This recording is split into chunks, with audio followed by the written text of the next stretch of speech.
My cat Louie wants to join. Hello everybody, I hope you all are doing well. Welcome back. If you're new, this is the Hello Goddess podcast where we talk about spirituality, wellness, and mindset. My name is Mandy de Grace. I am a certified Reiki practitioner, a wellness lover, and a spiritual seeker. So if you're watching this or listening to the podcast, you're probably like, what even is a spiritual seeker? And I always call myself a spiritual seeker in my intros and never took the time to really explain what it means. So for me, being a spiritual seeker is being a lifelong student of spirituality. So I'm always looking to learn more about existence, philosophy, understanding our spiritual nature, asking the big questions like, why are we here? What is our purpose as human beings? And all these things really fascinate me. And that's why I decided to create a podcast, because I wanted to talk about all these deep things that are going on in my head and the conversations that I'm having with my friends that are not on a video. So I wanted to create that for you guys, and I'm sure a lot of people are just as passionate about this subject as I am, and it's becoming more and more popular, which makes me really happy. Like, for example, the documentary and the book called The Secret came out, like, I think it was like 10 years ago, and I think that created a big movement of people that were not spiritual and became spiritual through the law of attraction or the manifestation exercises. And it's really mainstream now. Like, everybody talks about like crystals and manifestation and astrology, and those are really interesting parts of spirituality, but they're not the totality of spirituality, because there's also like the deeper layer to it where you really want to understand your purpose in life and to live by principles that you decide for yourself, not something that you got passed down through your parents. Just realizing that you have so much power as a sovereign being, and you want to live by certain values and spend time doing the things that you want to do with intention, to forgive people, to forgive yourself, and to live with as much grace as you possibly can. So for me, that is what it means to be spiritual. You can have 100 crystals and sage all over your house and still live in a toxic relationship with yourself. So that's why on my podcast I like to talk about the deeper layer of spirituality, like subjects like self-love, affirmations, relationships, finding your calling. And so today I decided I wanted to talk about something that's very popular, but maybe misunderstood a little bit. I wanted to talk about karma. So what's the first thing that comes to mind when you hear karma? Mainstream, the word is used a lot. It's used often for when somebody hurts you and you kind of think like karma is gonna get them, or I have bad karma because I did bad actions to other people, or what comes around goes around. In French we say crache en l'air, ça tombe sur le nez, which means spit in the air and it will fall on your nose. And that's basically how karma works. But from my own spiritual education and my personal experience, I wanted to explain how karma actually works on a deeper level, how it is actually one of the laws of the universe, and not something that we make up culturally because we just feel vengeful and it's kind of like an eye for an eye, right? It's not exactly how it works, but I'm going to explain to you the spiritual meaning of karma and how it applies to your life right now. So before we keep going, I want to give you guys a metaphor. I love using metaphors because sometimes spiritual teachings can be really difficult to understand unless you have something that you're used to experiencing in your life that you can relate it to. For example, I see karma as a mirror. So when I look at myself in the mirror, I'm seeing a neutral image. The mirror is not telling me, oh, you're pretty, or you're ugly, or you're plain looking, or the mirror does not have an opinion. It's simply a reflection of what I look like. We judge what we look like by looking at the mirror and saying, oh, I look good, or oh, I don't like my nose, oh, I feel like I gained some weight, or we're always judging the reflection, but the reflection itself has no opinion. Karma works in the exact same way.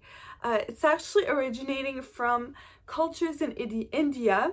Hinduism and Buddhism talk a lot about karma. It's a very ancient word, and apparently it means action. And if you keep that in mind, it makes a lot of sense because every action has a reaction. That's physics. If you do something, you're going to get something in return. So exactly like the mirror, if you project to the mirror projects back to you. In real life, the actions that we take have consequences. Whether that consequence is good, bad, or neutral is up to you to decide. Obviously, there's things that are universally seen as evil or seen as good, but there's a lot of things that we judge. By being human, we're very judgmental creatures. But that being said, when it comes to karma, the most important thing is your intention. So there's a big difference in between hurting somebody unintentionally and intentionally harming somebody. When you make a mistake and you hurt somebody and you apologize and you take accountability, that does not create any karma for you. But if you intentionally hurt somebody through malice, that malice will circle back and come to you in a different form. Why does that happen? It's very mysterious, but it actually does always happen this way, whether it's in this lifetime or the next. And so basically what we have to do is we have to really align with ourselves and understand that we have a lot of power as human beings. We can hurt somebody, we can make somebody feel good, we can support other people, we can decide to be selfish, and every action that we take has an effect on other people. And so we have to be very responsible with our energy and just take care of the words that we say to people. Sometimes we don't think and we'll say something and it comes out wrong, or even sometimes intentionally we'll say something mean to somebody and that hurts them. And so it will come back, because the reason is the universe is made in a beautiful way that the whole universe is a mirror. Okay, so what you put out into the world is going to come back to you. That is your karma. What's the purpose of karma? We could say that karma is a big teacher. So karma teaches you what is good, what is bad, what hurts, what feels good, through the means of interacting with other people and getting back the same energy that you put out.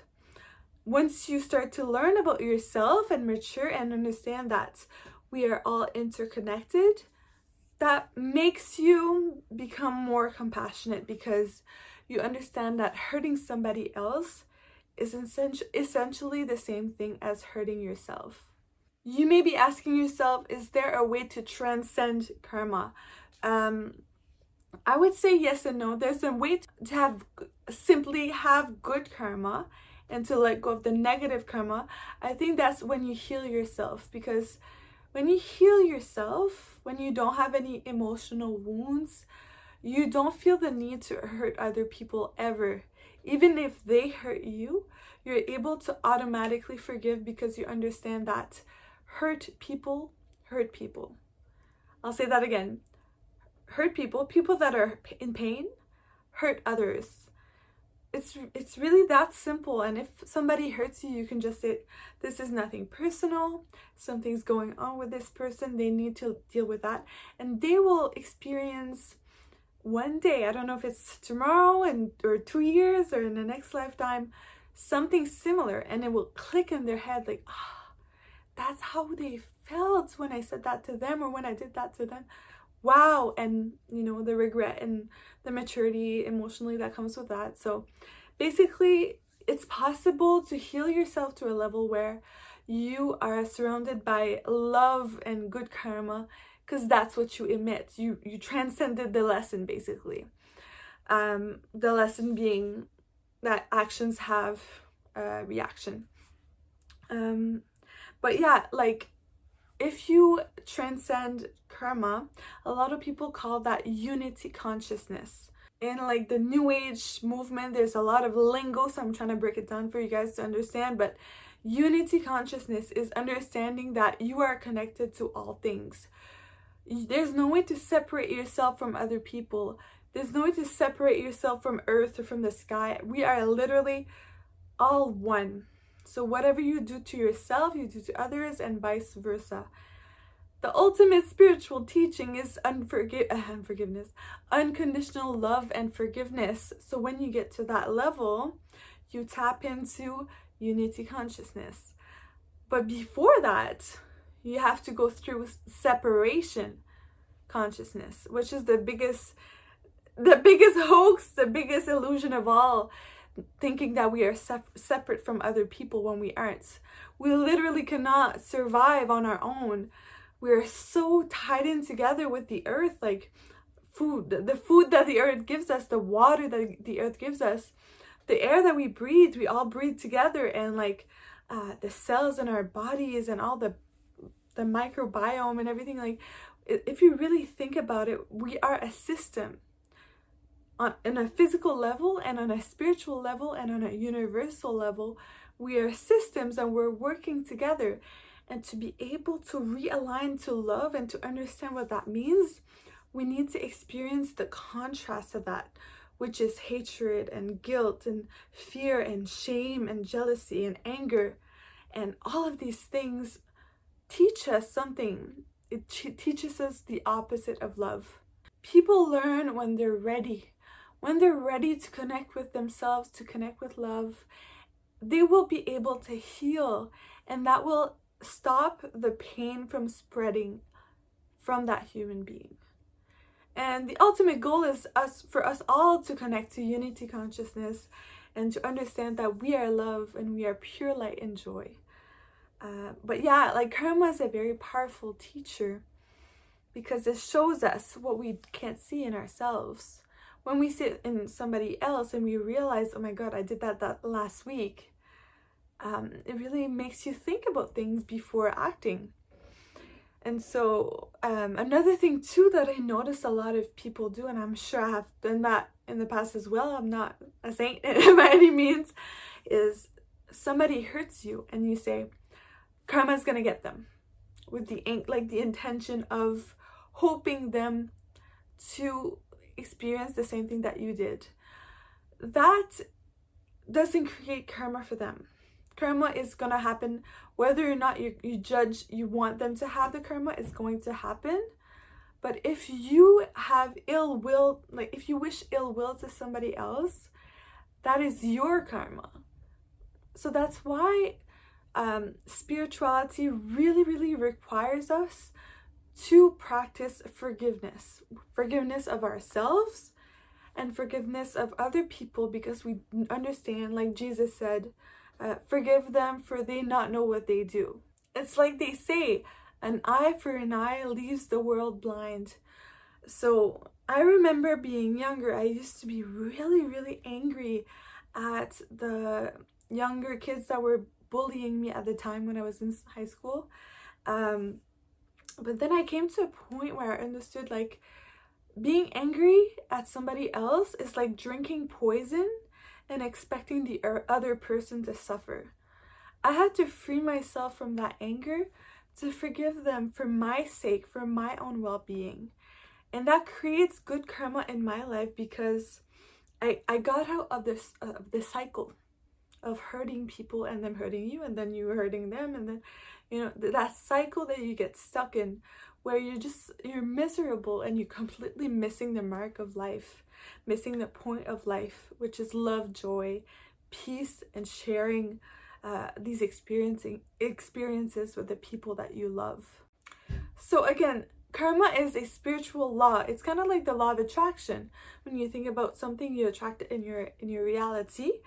Karma is the law of resonance, or action versus reaction. Every action has a reaction, and really, it's a very spiritual. It's a very spiritual thing because it makes us develop our spiritual being, to be more loving, to be more peaceful and kind with other people, compassionate, especially when you have hurt in the past and you see somebody hurt, and you have a lot more compassion because you've been there yourself. So yeah, it's a very important part of the universe, because ultimately, like, the ultimate goal for humanity is for us to all connect to unity consciousness, to love, and to forgiveness. So yeah, that's pretty much what I wanted to say about karma for now. That, from what I know myself, maybe along the way I will learn more and I'll make another episode about it. But for now, that's kind of what I wanted to share with you guys, and I hope this sparked something in you to maybe be more forgiving, to really think about your actions and your intentions. Again, the intention is more important than the action. If you have an action that hurt somebody but it was a mistake, that's a lot better than intentionally trying to hurt people in your life. Yeah, I hope this was interesting, and I'm sending you all of the love and light. Love you guys. Bye.